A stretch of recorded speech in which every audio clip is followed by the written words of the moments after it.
Hello students, this is Kanupriya, PGD Geography, and this is my next video on chapter 6, which is geomorphic processes. In my previous video, we had studied about weathering and the very first group of weathering, which is chemical weathering. We had discussed about solution, carbonation, hydration, oxidation and reduction. We had discussed about all these processes which are involved in chemical weathering. Because of solution, carbonation, hydration, oxidation and reduction, the weathering of the rocks occurs. And it occurs because of the chemical reactions. Chemical weathering involves the chemical decomposition of the rock particles. And because of all these processes, chemical weathering is possible. So today we'll discuss about physical weathering and the various processes which are involved in physical weathering. So let's start with this. Physical weathering processes depends upon certain applied forces. These forces could be gravitational forces, which includes overburden pressure, load, shearing stress, etc. There can be expansion forces due to temperature changes, crystal growth or animal activity. And third one is water pressure, which is controlled by wetting and drying circles. So basically all these forces leads to physical weathering of the rocks. Rocks can be weathered, rocks can be disintegrated either through the stress or the overburden or the shearing stress or the load, or it can happen because of the temperature changes, crystal growth or animal activity, or physical weathering can also occur because of water. Water can lead to the expansion and contraction of the rock particles, because of which rocks disintegrates. So all these forces leads to the physical weathering of the rock particles. First one is unloading and expansion. Removal of the overlying rock load because of continued erosion causes vertical pressure release, with the result that the upper layers of the rocks expand, which leads to the disintegration of rock masses. So basically what happens, the overlying rock load is removed because of the erosional activity, which leads to the increase in the vertical pressure, with the result the upper layers of the rocks will expand, they keep on expanding, which leads to the disintegration of rock particles or rock masses. So basically it involves the removal of the overlying rock load.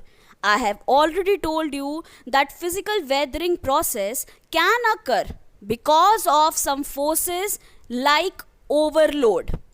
So if the overlying rock load is removed, the underlying rocks will be facing vertical pressure, leading to expansion, and which leads to the disintegration of the rock masses.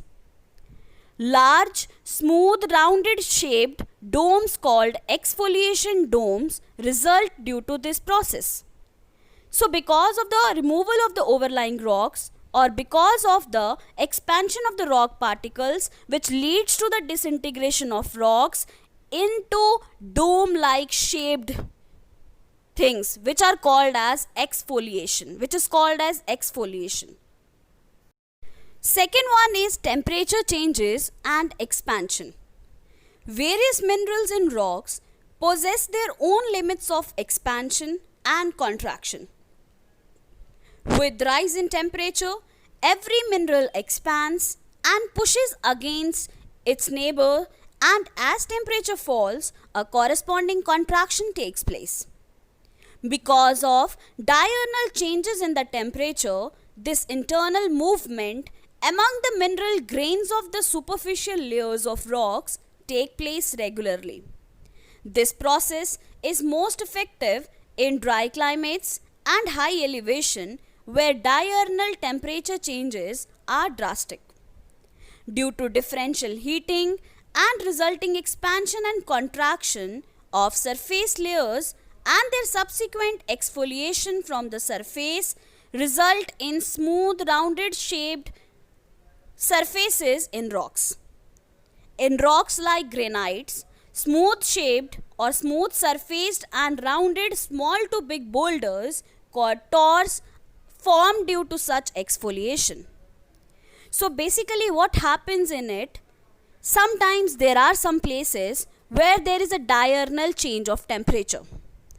During the daytime, temperature is high, and during the night time, temperature is very low. During the daytime, when temperature is high, the mineral grains will expand on heating. And during the night time, when temperature is very low, the mineral grains will contract. So this process will be repeated again and again. This will be continue in the daytime and in the night time. So there is continuous expansion and contraction of the mineral grains present in the rocks, and this contraction and expansion will create stress and which leads to the disintegration of the rocks. There are certain rocks like granite in which smooth surfaced and rounded small to big boulders called as tors form. And these are formed because of the changes in temperature and because of contraction and expansion. Now, the third one is freezing, thawing and frost wedging.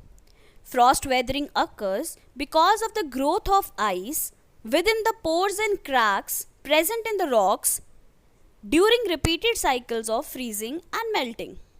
Frost weathering occurs when ice crystals are formed inside the pores and cracks of the rocks. And it happens when there is a repeated cycle of freezing and melting. Water is freezed and then again melted. Again freezed, again melted.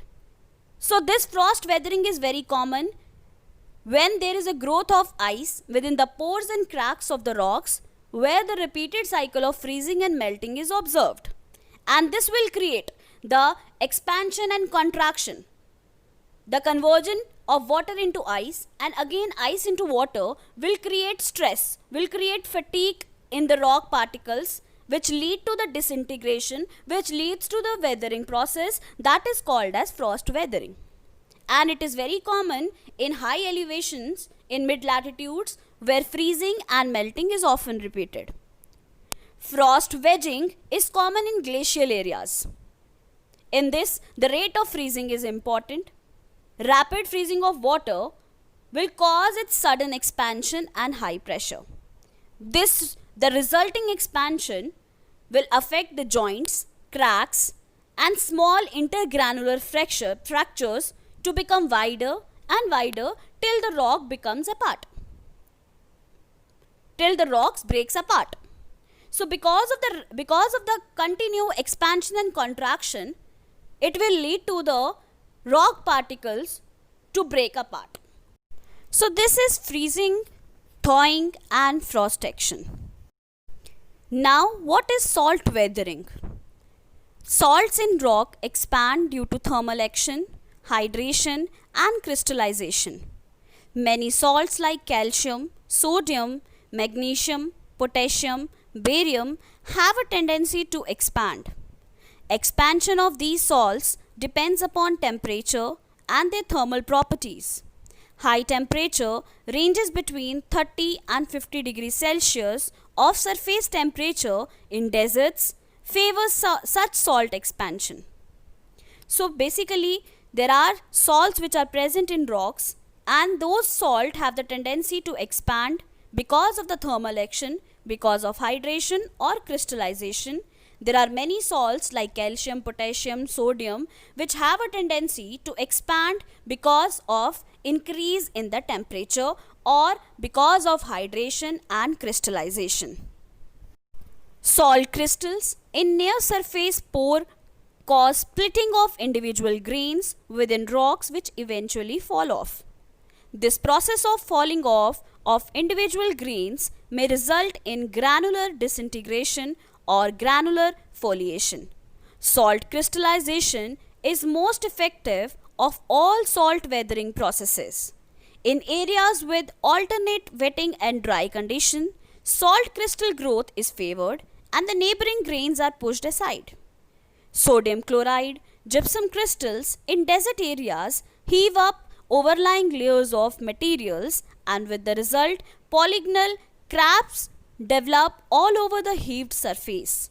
With salt crystal growth, chalk breaks down most readily, followed by limestone, sandstone, shale, gneiss, and granite, etc. So basically, what happens? Salt has a tendency to expand. So the rocks which contain salt or the minerals which contain salts, the salts on heating up will expand, which will create pressure in the neighboring grains and which lead to the disintegration of the grains. So this is known as salt weathering. So this is all for today. If you have any doubt, please come up with your doubts. Thank you so much.